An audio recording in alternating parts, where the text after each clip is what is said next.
तो आज फिर से एक बार हम नए तरीके से बिना मेहनत मिनटों में मलाई से दूना मक्खन और दूना देसी घी बनाएंगे एकदम नए और अनोखे तरीके से। स्वागत है आपका इंडियन फूड सुतुसा में। तो देर किस बात की, चलिए झटपट बनाना शुरू करते हैं।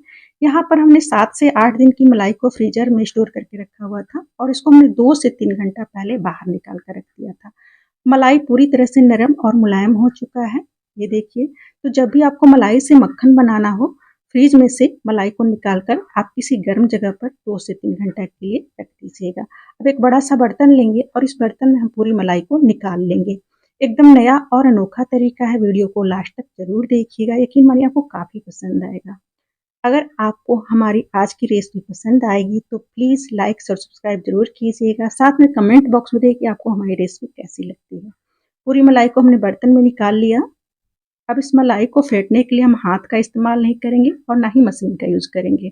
इस तरीके का हम बट्टा लेंगे, जो खल का बट्टा होता है ना, उसका ही हम यूज करेंगे, या फिर इस तरीके का बट्टा नहीं है तो बेलन का भी यूज कर सकते हैं।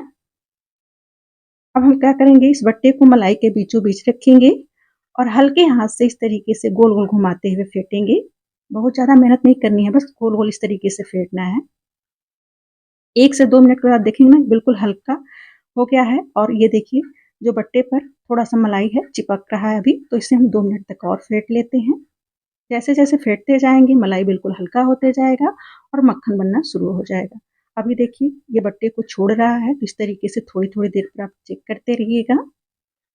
अब ये मक्खन बन गया है, लेकिन क्या है ना कि अभी बरसात का दिन है, तो जैसे जैसे हम मक्खन को फेंटते जा रहे हैं बिल्कुल नरम होते जा रहा है। तो अब हम इसमें डाल देंगे बर्फ के टुकड़े और इसी तरीके से हम मक्खन को फेंटेंगे ताकि मक्खन कड़क हो जाए और पूरी तरह से दूध को छोड़ दे, यानी कि दूध अलग हो जाए। इस तरीके से 1-2 मिनट तक फेंटेंगे ना, तो इसमें से दूध निकलना शुरू हो जाएगा, लेकिन अभी दिख नहीं रहा है। तो हम क्या करेंगे, थोड़ा सा बर्फ का टुकड़ा और डाल देंगे और इसी तरीके से 2 से 3 मिनट तक गोल गोल घुमाते हुए फेंटेंगे। इससे क्या होगा कि मक्खन बिल्कुल कड़क हो जाएगा, दूध अलग हो जाएगा और ये बिल्कुल दानेदार हो जाएगा। इस तरीके से आप देख लीजिएगा। तो हम क्या करेंगे ना, किनारे लगे हुए मक्खन को इस तरीके से छुटा लेंगे। पूरे मलाई से मक्खन बनने में 5 मिनट का समय लग जाता है और ये पूरी तरह से मक्खन बन गया है। और बीच में देखिए दूध भी आ रहा है, मक्खन से निकल रहा है। तो हम क्या करेंगे कि बट्टे में से थोड़ा सा मक्खन लगा हुआ इसे इस तरीके से साफ कर लेंगे और एक गोला बना करके देख लेंगे, इस तरीके से दबाकर इसमें से दूध जो है निकल रहा है, यानी कि दूध पूरी तरह से अलग हो जा रहा है। अब इस मक्खन को हम धुल लेंगे, इसमें हम डाल देंगे ठंडा पानी मक्खन के ऊपर तक और बट्टे से ही इस तरीके से हम अच्छी तरह से 2 से 3 बार चला देंगे ताकि मक्खन पूरी तरह से साफ हो जाए, दूध जो है अच्छी तरह से बाहर निकल जाए। पूरे मक्खन को समेट लेते हैं और मक्खन निकालने के लिए हमें हाथ लगाना ही पड़ेगा, नहीं तो आप छन्नी से भी इस मक्खन को छान सकते हैं। और इस तरीके से ना हम अच्छी तरह से पहले मक्खन को धुल लेंगे। आप चाहे तो दूसरे बर्तन में ठंडा पानी रख करके इस मक्खन को धुल सकते हैं, लेकिन इसी बर्तन में मक्खन को धुल लेंगे। थोड़ा सा पानी और डाल देंगे मक्खन के ऊपर तक और इसे हम धुल करके एक बड़ा सा गोला बना करके तैयार कर लेंगे। मक्खन में अगर दूध रहता है तो घी में खुरचन ज़्यादा निकलता है और जब हम घी को गर्म करते हैं मलाई पिघलाते समय उसमें ढेर सारे स्मेल भी आते हैं। तो इस तरीके से जब आप मक्खन को अच्छी तरह से धुल लेंगे ना, तो खुरचन का मात्रा भी कम निकलेगा और जब आप मक्खन से घी बनाएंगे तो उसमें से कोई स्मेल नहीं आएगी। तो इस तरीके से हमने एक बड़ा सा गोला बना करके तैयार कर लिया। आप चाहे तो इस मक्खन का छोटा छोटा गोला भी बना सकते हैं। अब बचे हुए मक्खन को भी इस गोले में चिपकाते जाएंगे और इस तरीके से मक्खन को ना थोड़ा दबाते हुए गोला बनाएंगे ताकि एक्स्ट्रा दूध जो है वो बाहर निकल जाए। तो दबाएंगे तो उसमें जो जो दूध होगा ना वो बाहर निकल जाएगा। और इस तरीके से आप देख सकते हैं ना, 7 से 8 दिन की मलाई से हमने कितना ढेर सारा मक्खन बना करके तैयार कर लिया है, कम समय में और काफ़ी आसान तरीके से। ना हमें दही डालने की ज़रूरत है, ना नींबू डालने की ज़रूरत है, ना ही विनेगर डालने की ज़रूरत है और ना ही किसी मशीन का यूज़ करना है। अब जिस बर्तन में हमने मलाई रखा हुआ था ना, उसी में मक्खन को रख देंगे और इसी तरीके से हम पूरे मक्खन को छान कर निकाल लेंगे। पूरे मलाई से मक्खन बनने में 5 मिनट का समय लग जाता है और इस तरीके से छोटे छोटे मक्खन के गोले बनाकर हम निकाल लेंगे बाहर।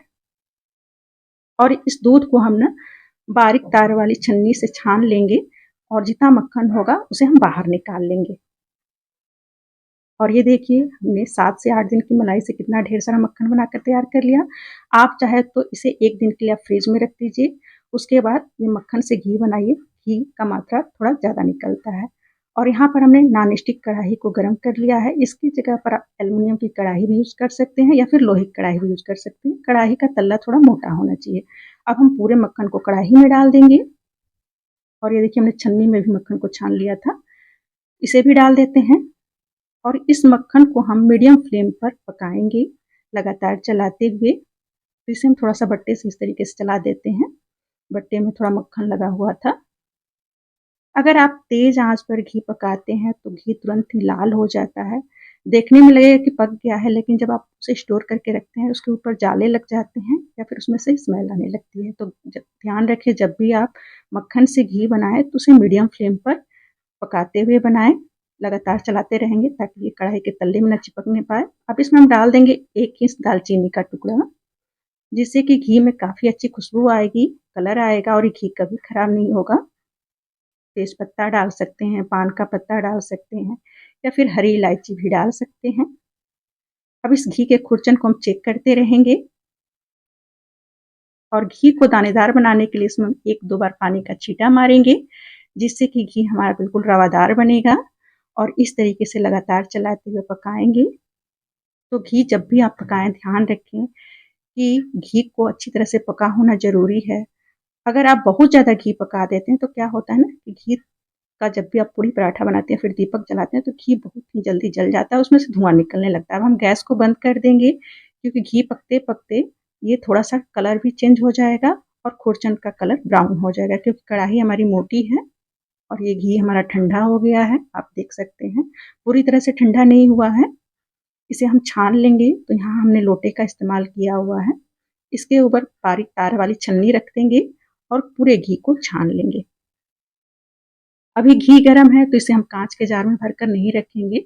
जब ये पूरी तरह से ठंडा हो जाएगा तो आप कांच के जार में भरकर रख सकते हैं या फिर स्टील का कोई बर्तन हो जो घी वाला हो, डब्बा टाइप का, उसमें भी आप रख सकते हैं। थोड़ा सा खुरचन को इस तरीके से दबा दबा कर जितना घी होगा उतना हम बाहर निकाल लेंगे। कम समय में और काफ़ी आसान तरीके से इस मलाई और मक्खन और देसी घी को बनाकर आप ज़रूर देखिए, यकीन मानिए आपको काफ़ी पसंद आएगा। और इस घी का कलर आप देख लीजिए कितना प्यारा कलर आया है और मात्रा देख लीजिए, 1 लोटा हमारा पूरा भरा हुआ है और कढ़ाई में भी अभी घी बचा हुआ है तो उसे हम कटोरी में छान लेंगे। बस आपको छोटी-छोटी चीज़ों का ध्यान देना होता है। घी को बहुत ज़्यादा आपको नहीं पकाना है, यानी कि लाल नहीं करना है और कच्चा नहीं रखना है, यानी कि खुरचन का कलर भी हल्का-सा सफ़ेद भी रहेगा ना तो घी आपका बहुत जल्दी खराब हो जाएगा। और जब भी आप घी स्टोर करें तो घी वाले डब्बे में, यानी कि घी रखने के बाद उस पर आप 1 से 2 चुटकी सेंधा नमक छिड़क दीजिए। उससे घी कभी खराब नहीं होता, जाले नहीं पड़ते और कोई स्मेल नहीं आती। इस खुरचन में आप गुड़ डाल कर के लड्डू बनाकर खाइए या फिर चीनी डालकर मिठाई बनाकर खाइए। मिलते हैं नई रेसिपी के साथ। Tata, bye bye and take care.